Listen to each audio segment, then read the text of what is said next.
Joining us now, the quarterback of the BC Alliance, as we discussed earlier in the show too, Blake, perhaps one of the Canadian Athletes of the Year 2022. If this continues, our pleasure to welcome back Mr. Nathan Rourke to Sekeres and Price. How you doing, Nathan?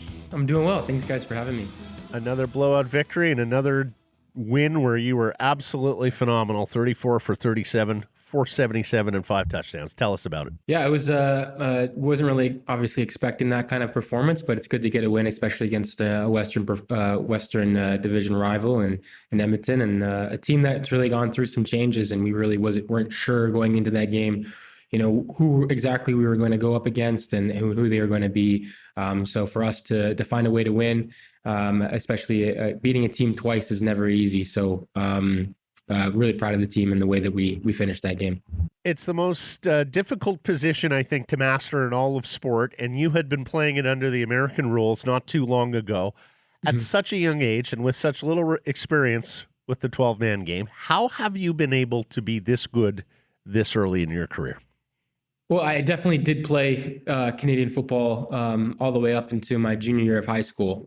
So I'm not unfamiliar with the game. I played 3-down ball and quite a fan of the game and watched it, CFL growing up, and really only played 5 years out of I don't know how long I've actually been in playing, but it's been a while. I played definitely more Canadian football than I have American football. So when I got to training camp in 2021, and they were talking about the waggle and the 12-man and the yard that you have to give and the 3 downs, that wasn't something that was blowing my mind. So it was easy to see. But also, I had the chance to learn from Mike O'Reilly, right? I got to watch him execute the offense at a high level and see how things are done, and I got to learn a lot from him. So I think that's helped with the transition. Is the game slow for you? Quarterbacks talk about, the game slowed down for me, and one of the things is, speed of the game is what becomes difficult as you move levels up. Is the game slow for you? Like, do you process everything? Are you calm back there? I definitely feel calm. I'm not sure. I think the guys are still moving very fast out there, and it definitely doesn't feel like things are in slow motion by any means. But in terms of, I think that's usually just more of an analogy on how fast you're able to process things. And I feel like I'm pretty comfortable with what the offense is asking me to do and what they need me to do. And I feel like I'm, especially on games like the other day, I feel like I'm seeing the field the way that I need to. And I think that certainly makes it a lot more fun to be able to execute it the way that we did. Who's showing the restraint on play calling here? Because you have such an amazing quiver of receivers, especially with Brian Burnham back in the fold, that, with you playing as well as you are, I would be tempted, if I'm you, to just, if it's anything under 20 yards, not interested. I mean, I'm looking downfield. But you are executing. You're making sure that the 7-yard passes are there as well to keep defenses honest. How much do you have to work on that of making sure that you're just not always looking for those fabulous athletes that are receiving the ball? Yeah, well, I think that there's ways to get those fabulous athletes the ball when it's not 20 yards down the field, right? I think you can get them on a 5-yard under route, hit them in stride, and they can go to work from there. And they've shown that numerous times this year. So I'm really quite spoiled with the receiving core that I've got. And I think JB, or James Butler, has shown that he can be a threat out of the backfield as well. And I think that the more that we're able to spread the ball around, just continue to take what the defense gives us, be patient as an offense. I think that's just very difficult for a defense, and we want to be able to stress them as much as possible. How much confidence does that give you? I mean, do you have a comparable year where maybe you had a receiving core in college for 1 year that wasn't that great, where you kind of are nervous throwing a ball up because you're just not sure if the completion is going to be there? I can only imagine as a quarterback that it allows you to be at your best when you can throw the ball up knowing these guys are going to go up and get it, like that Burnham touchdown.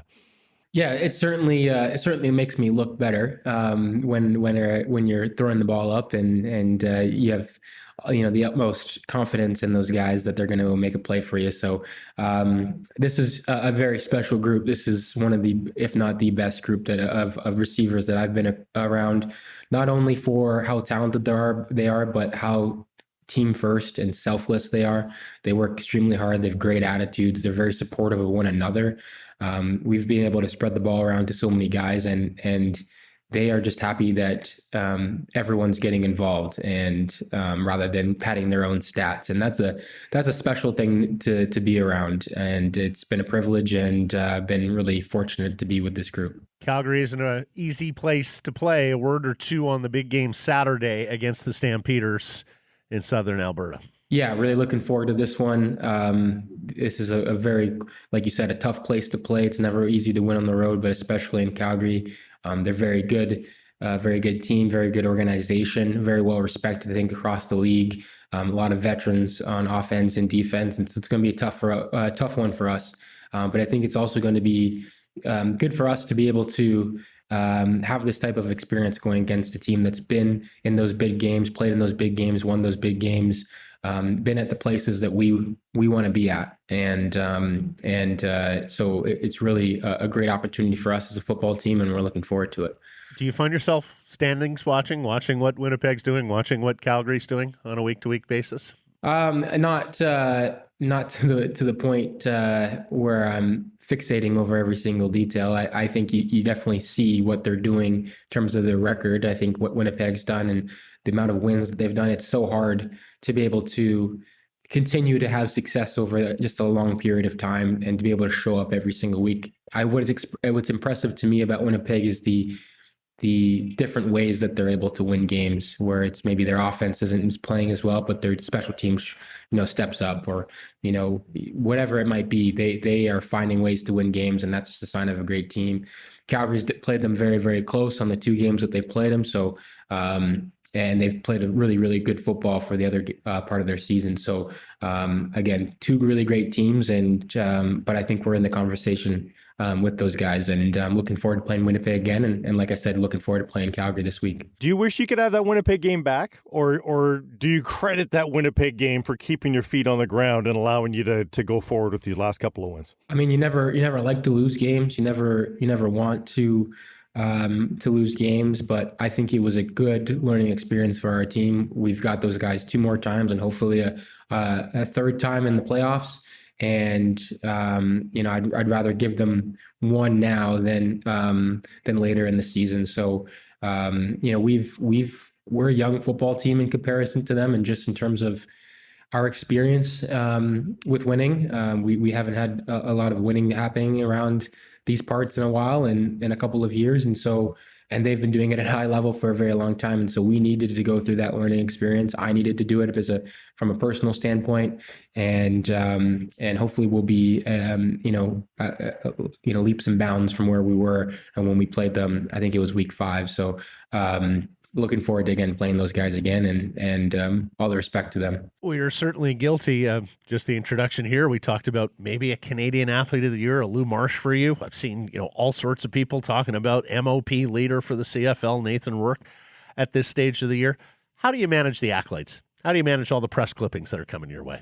Well, it's certainly not the easiest thing to do. I think that I was just talking with Coach Campbell about how oftentimes it's the success that it's hard to deal with, rather than, the frustration of losing.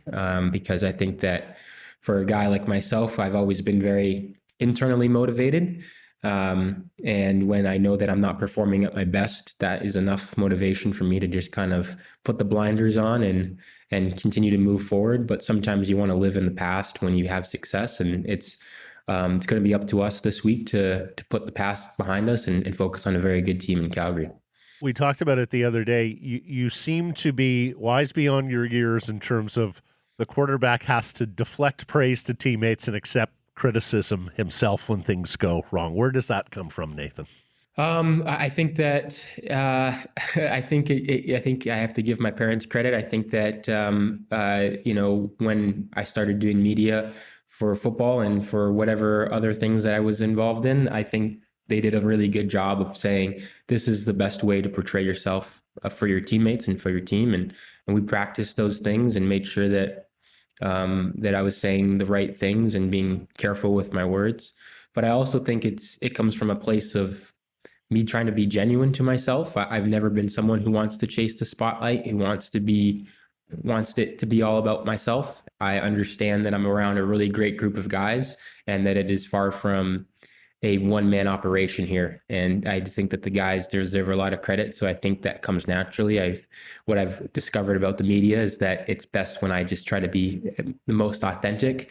And that's what I've been trying to give everyone. So I'm not trying to put up any kind of persona or anything for people to think that I'm more grateful than I am. I'm truly am grateful for everyone. And this is truly a team effort here.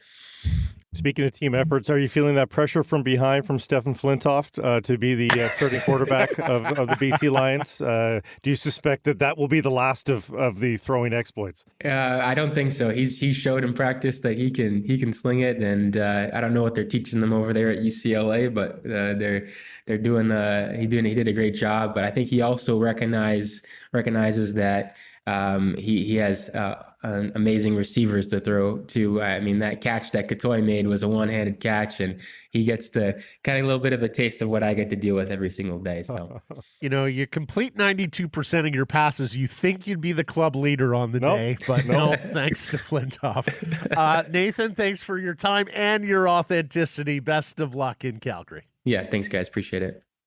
Something tells me that Nathan Rourke would be successful in whatever walk of life Nathan Rourke chose, huh? When you listen to that? Yeah, he's tremendous. He's just so calm, cool, and collected. He's everything you want. He's everything you want. He's ready for the media. He's ready for the spotlight on the field. It's pretty impressive for this guy to be doing this at this point in his career, just to say so early. And I mean, those percentages, the completion percentages, the stats are off the charts, Matt. Like it's hard to believe. It's 1980s kind of numbers. It really is. It's video game numbers. Like, yeah, you don't see these sorts of, let alone from a guy. And I know he pushed back on it a little bit, Blake, but he has spent the last half decade or so of his young life playing the American game, and so being able to step in at a professional level with the 12-man game and everything that's going on. I mean, it's a position that can take years to master, and he's making it look so bloody easy. It's out of this world. And a lot of credit as he said, a lot of credit has to go to his teammates. The offensive line's been great this year. The receivers are terrific. The play calling's been fantastic. But at the end of the day, it's the position where everything that happens after 2.5 seconds is your fault. And boy, is he finding a way to get things done inside that 2.5 seconds and then outside of the 2.5 seconds when he's got to improvise. I'll say this too. I think Coach Campbell is both sleeping soundly and also up all night all at the same time, because I think he knows what he's got. And I think he knows that he's still malleable. Nathan Rourke's still a piece of clay here. This is not a finished product. And I think Coach Campbell wants to make sure he gets everything right here, because he's a kingmaker, right? Nathan Rourke could make Coach Campbell look like $1 million for a lot of years in this league. Oh, for sure. If he plays his cards right. So I'm sure Campbell is thanking his lucky stars he's got it, but also not wanting to ruin this opportunity he's got as a head coach. Well, and it has been some time since the NFL has come knocking for a CFL quarterback and legitimately gave them a chance to play the position. I mean, I guess you could argue Chris Streveler, but I think he's been more viewed as sort of a gimmick backup type quarterback and not necessarily a potential starter. We shall see where his career goes. But Rourke would need to do this for, I think, 2 years before he gets that look. I don't think this 1 year is going to necessarily it'll attract attention, but I don't think there's any execution. I think Nathan Rourke probably has to do this for 2 straight years in Canada, and then who knows? See. Well, I know this much at least. I think there are NFL teams that are kicking themselves for not drafting him or not bringing him training camp and giving him a fuller look when you see what he's already doing.